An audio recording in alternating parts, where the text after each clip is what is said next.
Well, prepare to get Kung Pao'd because today we're going to be making a unique version of Kung Pao Chicken. I am talking about green Kung Pao Chicken. Yep, I said it, green Kung Pao Chicken. As if it could happen? Well, it did. So, without further ado, people, stay tuned because this one is going to be awesome.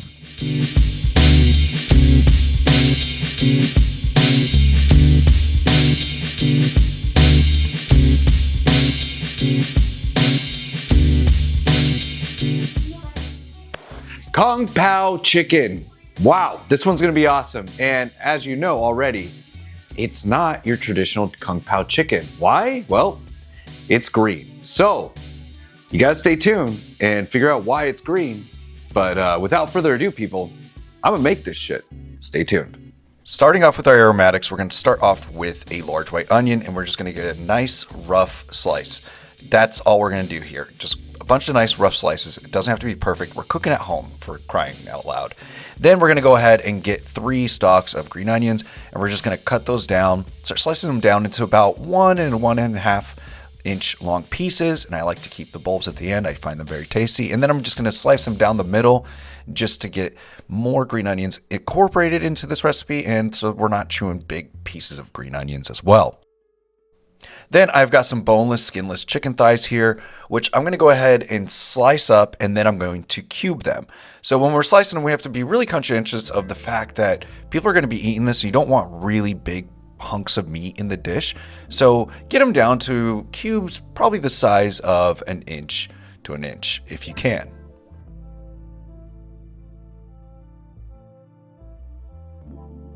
Next, we're going to start the marinating and velveting process, which is going to include putting our chicken thighs that are now cubed up, sliced in the way that we want them, into a bowl. We're going to add some Shaoxing wine here. So about a teaspoon to a tablespoon of Shaoxing wine, and the same for some soy sauce, and then the same for some cornstarch. We're going to give it a nice mix, let it sit aside for a little bit, maybe about 15-20 minutes in the fridge. You can keep it out if you want to keep it out. Just make sure it's covered, and then we'll start the frying process.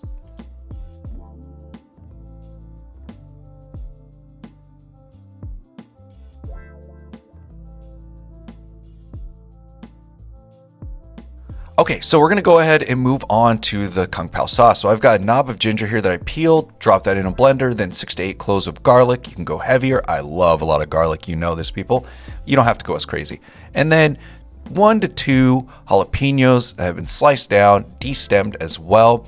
You can remove the seeds if you want. I don't like to remove the seeds. Then some oyster sauce. So it's going to be about 3 to 4 tablespoons of oyster sauce. This is a really key element in this sauce. Then some rice vinegar.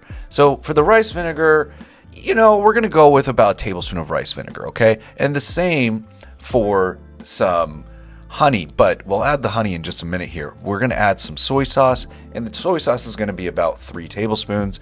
And this is Manuka honey that I'm using. 1 tablespoon of this is perfectly fine. You can use whatever kind of honey you want or use sugar instead. Then a bunch of cilantro and 3 green onions. I'm going to go ahead and put that in the blender and blend. And notice you're probably not going to get a nice blending here, right? Well, that's okay. We can add some water as we go, just a little bit, just to help it move along.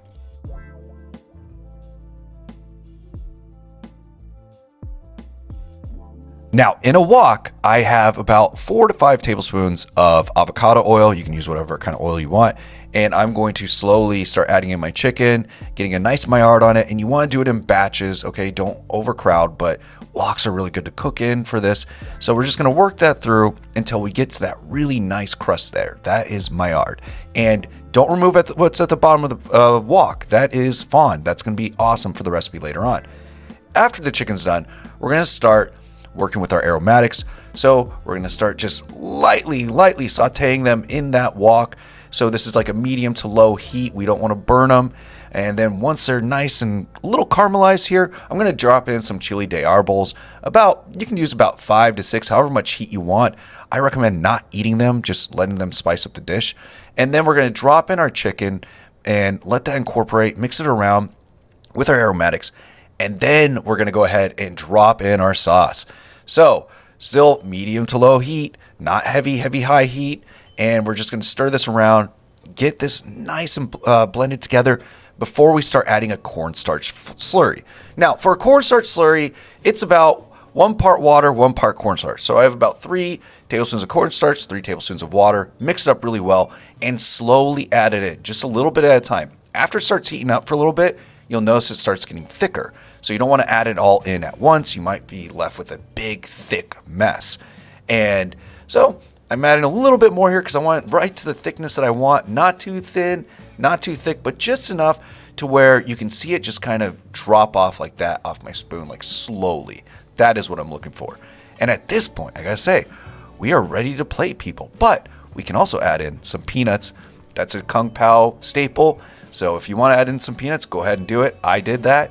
It's plain unsalted peanuts. Onto a plate, I'm going to go ahead and start my plating process. So of course, some nice jasmine rice. And then I'm going to go ahead and add in our Kung Pao chicken here. And then I'll garnish it with some extra chili de arbol and some peanuts. And we're ready to eat.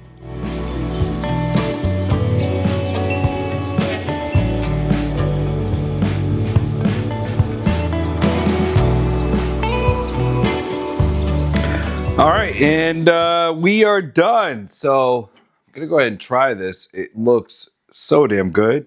So let me get into this. Here we go.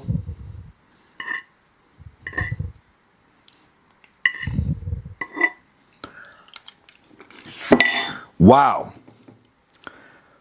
That is good. It tastes like Kung Pao chicken. At the same time, it's herbaceous, it has other things to it.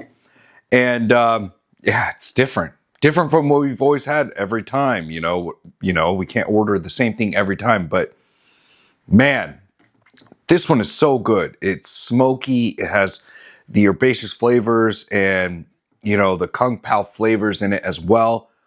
And the spice is there. It's not too hot. Wow. Well, I'm going to eat this shit. And yeah, I'm out. Cheers. Thanks for watching.